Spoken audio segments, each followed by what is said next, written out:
Rabotai Masechet Avodah Zarah and Daf Chav Amud Bet. We have over here Rabbi Pinchas ben Yair. He brings over here 10 things that a person really has to work on in his life to try to acquire these levels. And especially important now, Rabotai, because why? Because now we're coming into the summer months, and a person has to be very, very careful with Shmirat Einayim, with guarding of the eyes, and has to be a Chacham to where he goes or wherever he wants to take his wife and his family, Rabotai. So the Gemara begins with this Baraita because then it's going to have to bring the 10 things, and I think it might end up maybe 2 or 3 lectures, I want to say, depending on how fast I can do it. The Gemara begins over here, it says, Tanu Rabban Rabotai, the rabbis taught, V'nishmarta mikol davara, right, that whenever the Jewish people would go out on war against their enemies, they would have to guard themselves from anything bad. So the Gemara says, what means you have to guard yourself from anything bad? The Gemara says, Shelo yiharher adam hirhurim ha'asurim bayom. A person is not allowed to think about forbidden things during the day, Rabotai. You cannot have lustful thoughts, even about your own wife, because some rabbis want to learn, we're afraid that if you think about your wife, expecting what you're going to do with her at night, you come home to your surprise, she tells you, I'm a nida. What do you do then? Then you're stuck. Then you got to take a cold shower. What if you think about it on mikvah night? Mikvah night, not so pashut. Sometimes they come out and sometimes they can also have. You never know, Rabbi Tai. Don't do it. Anyway, Rabbi says, so he says over here, Shelo yiharher adam, a person shouldn't think about forbidden thoughts during the day. Why? V'yavo lidei kach lidei tumah b'layla. What's going to end up happening? A person is going to come to impurity at night because, Rabbi Tai, a lot of times you have a person, they say, Rabbi, what do you call it? They see a wet dream. They see a wet dream only because, number one, from the foods that they eat, or they're tired, but mainly what your eyes saw and what you were thinking the whole day.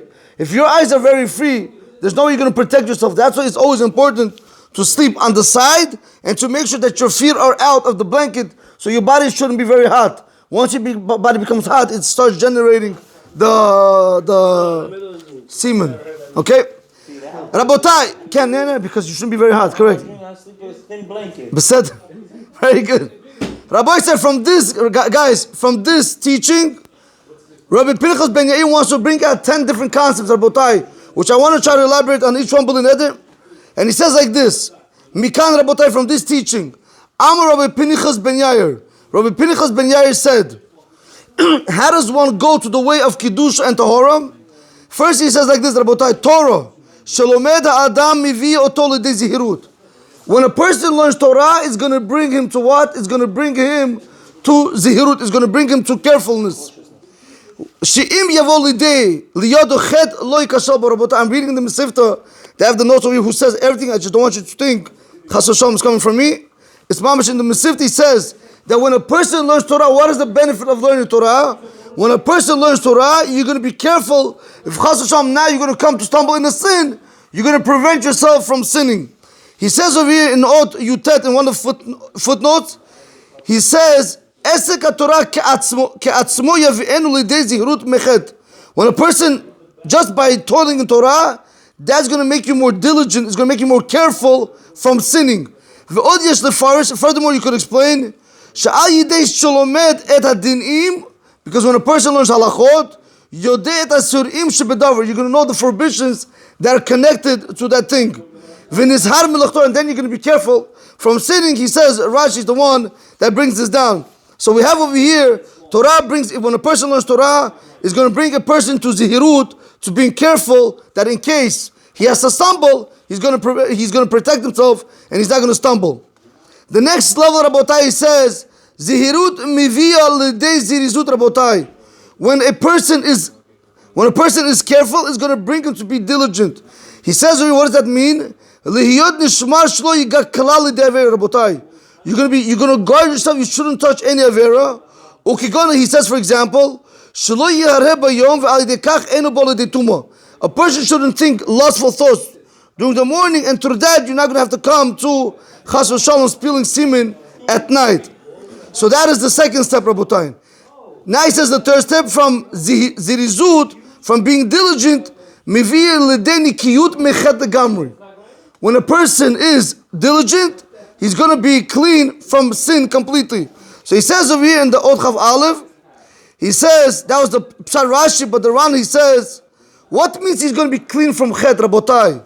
He said, Hoshiv shenakia filu b'machshava. He's going to be even clean from machshava, Rabotai.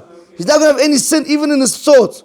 Amnam, however, Rabotai, hara'avad, daravad, in Bala Nefesh Shov Shara Kiddusha, Pirush, whenever he says over here that diligence will bring you to cleanliness, he means Pirush HaKavanah L'Kiyot Gufo. Rabotai, listen to this carefully. A lot of times you have, unfortunately, not everybody, Rabotai, but you have a lot of times, Rabotai, that when a person dresses, he is not careful the way he dresses. He dresses, I don't want to say like in a regular manner. He can have a stain, Chas v'Shalom, he can have X, Y, and Z. He doesn't pay, he can smell Oleinu. He does not pay attention, Rabotai. The Ravad tells you, what means Nikiyut over here? Nikiyut means the Kavanah is, Nikiyut Gufo Rabotai u'begadaf. Your body has to be clean, and plus your clothing have to be clean.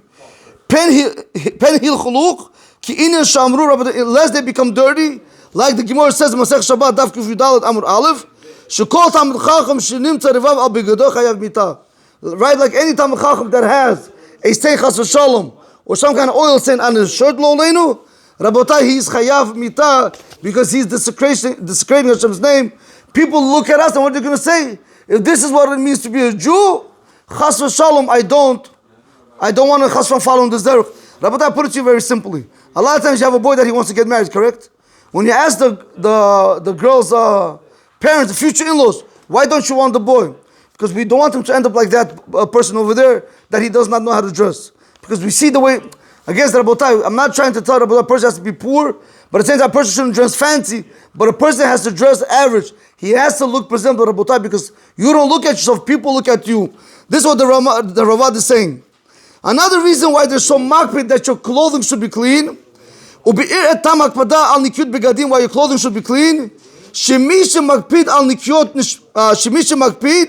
על נקיות נשמתו, הרי הוא מקפיד גם על נקיות בגדיו. Somebody who's particular about his neshama, somebody who cares about his neshama, is also going to care about his clothing, Rabotai. Why? He says, Shem kimo tachshitim shel neshama, because our clothing are like a jewelry to our neshama. So if a person is not in order, if he's disorderly, he doesn't look correct, he's not put together, Rabotai, you should know his neshama is also not put together. Again, Rabotai, those that are coming telling me it doesn't mean anything. I'm not telling you to dress fancy. I'm not telling you to Chas v'Shalom dress like a poor, regular, average person, Rabotai. A person needs to be presentable because, Rabotai, people look at you and also it resembles who you are really inside. And he concludes and he says, Umidarche chachma hu l'shmor al nikiyot begadav shlo yeh domeh lebehema. Rabotai, it's only the right thing to do, to always be clean. Why? Because we're not animals, Rabotai. You know, maybe sometimes now that I think about why they come out with these jeans where they have ripped, correct? Maybe that's what happens with their neshama, it's all completely ripped. Maybe that's why, I'm not joking. Because it, mamash, when we wear, because you have to remember, before Adam made the sin, he was completely naked, correct? And then when he made the sin, he covered himself. So the more clothing you put on yourself, Rabotai, this is more like Chas v'Shalom, like sinning, Lo. Again, people think that by wearing these kind of jeans, or whatever they wear, they think they're doing something. But Rabotai, it all represents your neshama, how you are inside. In any event, Rabotai, we continue to the next level. After we saw right now that diligence brings one to cleanliness, now he says the cleanliness, nikiyut, mivi l'dei pirishut, very important. When a person is clean, that's going to bring him to abstaining to pirishut, meaning from abstaining from things. Afilu midvar ma'mutarim, Rabotai. Even things that are permissible, a person should abstain from them. Not everything that the halach says mutar you have to do. For example, can a person eat all day and drink all day? If he says a bracha, correct, he could do it. If he does shchita, he could do it. Rabotai, but doesn't mean that you should do it all day. A little, a good of how you say it? A little of everything is good. You have to overdo it. When a person is parush, when he starts separating, I want people to be careful. Our problem is, today we start jumping to pirishut. I don't want to do this. I want to be chassid. We start pushing everything back.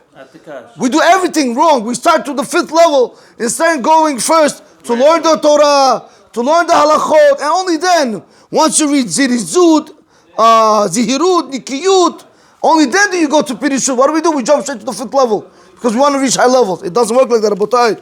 You will fall back down. He says over here, So he says over here, "Hapirshut mivil de tahara."